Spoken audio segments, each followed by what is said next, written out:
Jesus spits into a man's mouth. He does it 3 times in the Gospels, and almost nobody notices it's the same deliberate Greek word every single time, a word that only ever appears when Jesus heals, and a second word, built from the first, that only ever appears when they torture him. Let me show you the pattern hiding in plain sight, somewhere between the Phoenician coast and the Sea of Galilee, in a scattering of pagan cities called the Decapolis. A group of friends push through a crowd. They're carrying a man who cannot hear a word anyone says. They beg a traveling rabbi to lay a hand on him. Instead, the rabbi does something stranger. He walks the man away from the crowd. He puts his fingers into the man's ears. Then he spits and touches the man's tongue with his own saliva. Read that quickly, and it slides right past you. Sit with it for a second, and it should stop you cold. This is one of the strangest things Jesus does anywhere in the 4 Gospels. And he doesn't do it once. He does it 3 times. He spits into a deaf man's mouth in the Decapolis. He spits directly onto a blind man's eyes in Bethsaida. He spits into the dust, works it into clay, and smears it onto the eyes of a man born blind in Jerusalem. Most people who even notice this detail file it away as a strange footnote. It is not a footnote. It is a pattern built out of a single Greek verb the Gospel writers use with startling precision. We're going to walk through all 3 healings, the world that made saliva far more loaded than it sounds today, and a second Greek word almost no one has ever shown. By the end of this, you will not be able to read these 3 miracles the same way again. Start with the first healing, because it sets the terms for everything that follows. Mark places it right after Jesus has been up around Tyre and Sidon. That's pagan territory on the Mediterranean coast. Mark 7:31 says Jesus traveled from there back to the Sea of Galilee. But look at a map. He didn't take the direct route. He went the long way, straight through Gentile territory called the Decapolis. Scholars are divided on why Mark records it this way. Some think it's simply the real, winding itinerary of a teacher moving between towns.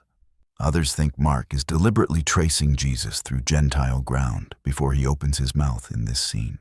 Either way, hold on to this. The miracle happens among people who did not grow up reading the Hebrew prophets. And here is what most people miss about the man they bring him. Mark does not just call him deaf. He reaches for a second, far rarer word to describe his condition. Mogalalos. That word shows up exactly once in the entire New Testament, right here in Mark 7:32. And it shows up exactly once in the Septuagint, the Greek Old Testament, that most Jews and God-fearing Gentiles in this period actually read aloud. That one other appearance is Isaiah 35:6, a prophecy of the age when the Messiah comes, and the tongue of the mute sings for joy. Ordinary Greek had easier ways to say, he can hardly speak. Mark chose the one word in the whole language built to ring a bell for anyone who knew their Isaiah. He is not only reporting a healing, he is telling you in a single word that the age Isaiah promised has arrived. So Jesus pulls the man away from the crowd. That detail matters. This is not a performance. For a man who cannot hear an explanation, touch has to do the work language usually does. Fingers in the ears, saliva on the tongue, something closer to sign language than medicine. Then Jesus looks up to heaven and, Mark tells us, he sighs. The Greek word is stenazo. Mark did not choose it by accident. Paul reaches for that same word in Romans chapter 8, when he writes that we ourselves groan within us, waiting for redemption. The very passage where he says all creation is groaning right alongside us. Mark puts that groan into Jesus' chest, standing in a backwater province in front of one broken man, as if everything wrong with the world had been compressed into a single breath. Then Jesus speaks a word Mark does not even bother translating first. He hands it to us straight from Jesus' own language, Aramaic, Ephatha, be opened. His ears were opened, his tongue was released, and he spoke plainly. The crowd, astonished, lands on a sentence that unknowingly echoes Isaiah almost word for word. He has done all things well, they say, adding that he even makes the deaf hear and the mute speak. Now, to feel how shocking this would have looked to a first-century Jewish audience, you have to know what saliva actually meant in that world. Leviticus 15 spends an entire chapter cataloging what makes a person ritually unclean. Verse 8 states plainly that if a man with a bodily discharge spits on someone who is clean, that person becomes unclean until evening and has to wash. This was not only priestly law. Job, deep in his suffering, complains that men no longer hesitate to spit in his face. Under the right conditions, spit was a legally recognized carrier of defilement, something that could travel from one body into another. This is not incidental to where Mark places the story. Earlier in this same chapter, in Mark 7:1-23, Jesus has just confronted the religious leaders over exactly this kind of purity law. He ends with the statement that it is not what goes into a person that defiles them, but what comes out. Immediately after, Mark shows us Jesus voluntarily putting something that comes out of his own body directly into another man's mouth. And this is not the only place in Mark where Jesus reverses the direction contamination is supposed to flow. In chapter 1, a leper begs to be made clean. Instead of Jesus catching his uncleanness, the leper is cleansed. In chapter 5, a bleeding woman, unclean under that same code, touches his robe, hoping to go unnoticed. Instead of defiling him, she is healed on the spot. Minutes later, he takes the cold hand of Jairus' dead daughter, the most unclean contact the law could imagine, and she opens her eyes. Contact with Jesus never runs downhill from clean to unclean, the way the purity system assumed. It runs uphill every time. The saliva in Mark 7 is that same principle compressed into the smallest, strangest possible symbol. The very substance the law used to describe defilement becomes, in his hands, the substance that heals. If you're seeing connections here you've never noticed before, hit the like button. It tells YouTube this deserves to reach more people who love this kind of study. And comment below, which of these 3 healings surprised you most? Let's keep going, because the strangest healing is still ahead of us. The second time Jesus spits, we are in Bethsaida, a fishing village on the northern shore of the Sea of Galilee. And what happens there is unlike anything else in any gospel. Some people bring Jesus a blind man and beg him, again, just to touch him. Jesus takes his hand, leads him outside the village, that same instinct toward privacy, and spits directly onto his eyes. He lays his hands on him and asks a question you would not expect in the middle of a miracle. Do you see anything? The man looks up and gives one of the strangest answers in the Bible. I see men like trees, walking. He is not healed yet. He is seeing blurred, human-shaped movement where he should be seeing faces. So Jesus lays his hands on the man's eyes a second time, and only then does his sight snap into full focus. This is the only miracle recorded anywhere in the 4 Gospels that happens in 2 distinct stages. Every other healing Jesus performs is instant. Here, for reasons the text never explains outright, he heals partway, checks in, and finishes the job. If your own faith has ever felt more like trees walking than a clear picture, that is not failure. That is a stage. Jesus was not finished with this man after the first touch, and the first touch was never meant to be the whole story. But Mark does something here that he never does anywhere else. Just before this account, in Mark 8:18, Jesus rebukes his own disciples for their spiritual blindness. Having eyes, do you not see? Just after it, in Mark 8:29, Peter looks at Jesus and says the sentence the entire gospel has been building toward. You are the Christ. A man who sees blurry shapes before he sees clearly is sitting, structurally, between disciples who cannot see at all and one disciple about to see for the first time. The healing is not only a miracle, it is a small physical diagram of what is happening to the 12 men walking beside him. This is not the last blind man in this stretch of Mark either. 2 chapters later, outside Jericho, a beggar named Bartimaeus refuses to stay quiet and becomes the last person healed before Jesus enters Jerusalem to die. Blurred sight at Bethsaida, total blindness among the 12, loud, desperate faith at Jericho. Mark did not scatter these stories by accident. I read this section for 10 years before I noticed what was wrong with it. Every other miracle is instant.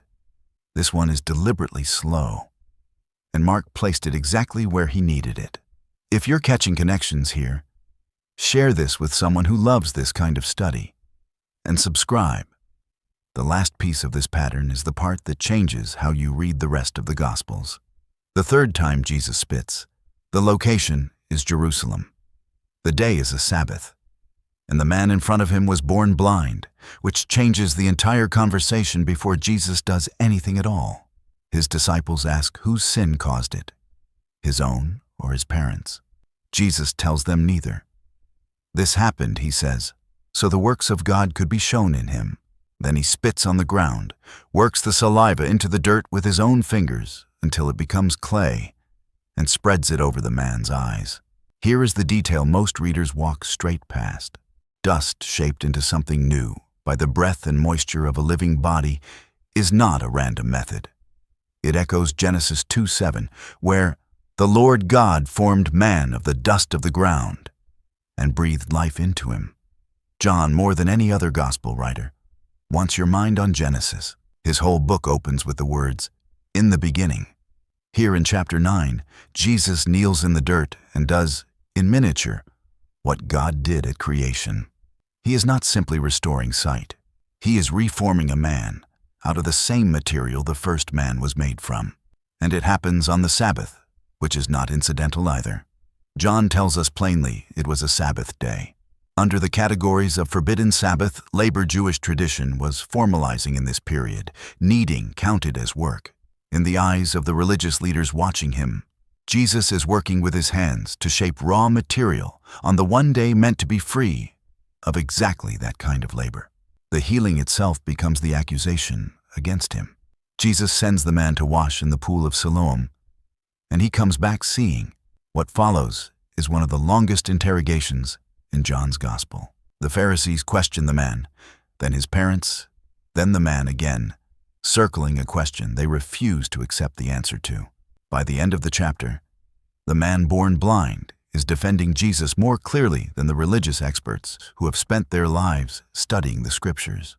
The one who could not see becomes the one who truly sees, and the ones who have always seen are shown to be the blind ones all along. Now here is the pattern I promised you at the start, and it was hiding in the original Greek the whole time. Every single time Jesus spits to heal someone, Mark and John both reach for the same verb, piatuo. It appears exactly 3 times in the entire New Testament. Mark 7:33, Mark 8:23, John 9:6. Every occurrence of that word in the whole of Scripture is Jesus spitting to heal someone. Not once is it used for anyone else. Not once is it used for anything but restoration. But there is a second word, built directly from the first. Add the prefix n to ptuo, and you get mtuo, to spit on, to spit at, to spit in contempt. This word belongs to a completely different set of scenes. In Mark's own Gospel, chapter 10, verse 34, Jesus predicts his own death and tells his disciples plainly that the Gentiles will mock him and spit on him and flog him and kill him. Luke records the same prediction, and it happens exactly as he said. During his trial before the council, in Mark 14:65 and its parallel in Matthew 26:67, men spit in his face. Later, Roman soldiers do it again in mockery, in Mark 15:19 and Matthew 27:30, right before they lead him out to die. 6 occurrences of that word in the entire New Testament, and every single one describes what other men did or planned to do to Jesus. I'm going to put both words on screen. Look at them. Same root, same substance, opposite directions. One heals, one humiliates, and Jesus stands at the exact center of both. Think about what that means inside Mark's Gospel alone. The same book that gives us ptuo, Jesus spitting to heal a deaf man and a blind man, also gives us mtuo, other men spitting on Jesus in mockery, both predicted and fulfilled. Inside that same set of pages, it is like 2 rivers splitting off the exact same spring and running in opposite directions, one toward healing, one toward humiliation. And the man standing at the fork never once diverts the second river away from himself. Isaiah had already written the outline 7 centuries earlier. Isaiah 56, a prophecy of a suffering servant, says he did not hide his face from shame and spitting. The man who used his own spit to open a deaf man's ears, to bring a blind man's sight into focus, to reform a man born blind out of dust, ends his life having that same substance thrown at him as the lowest sign of contempt his executioners can find. Tuo is never used for anything but Jesus healing someone. Mtuo is never used for anything but Jesus being degraded. 2 words, 1 root, sitting on opposite ends of the same 3 years. So what do you actually do with a detail this strange? A deaf man in the Decapolis, a blind man in Bethsaida who saw trees before he saw faces, a man born blind in Jerusalem, remade out of dust like the first human being. 3 healings, 1 deliberate word for what Jesus used every time, and 1 different word, waiting on the far side of his ministry for what other hands would do to him with that same substance. First, notice what Jesus was actually willing to touch. The purity system of his day was not cruelty for its own sake. It gave people a real way to understand holiness, but it also meant the sick, the bleeding, the unclean by birth or circumstance, lived at a permanent distance from anyone who mattered. He put his own fingers in a stranger's ears. He spat in his own hand and touched it to another man's eyes, in public without flinching. If you have ever felt like the kind of person other people quietly keep at arm's length, unclean by some measure you never chose, this is the part of the gospel written with you in mind. He does not heal from a distance. He gets close enough to touch the exact thing everyone else has learned to avoid. You don't have to clean yourself up before Jesus touches you. That's the whole point. Second, remember the man at Bethsaida. Sight that comes in stages is still real sight. Faith that starts out blurry is still faith. Jesus was not finished with him after the first touch, and he is not finished with you after your first one either. Some of you are in the trees walking phase right now. You're not broken. You're in process. And maybe the part that stays with me most is this. The same hands gentle enough to touch a blind man's eyes were the hands that let themselves be nailed down without resistance.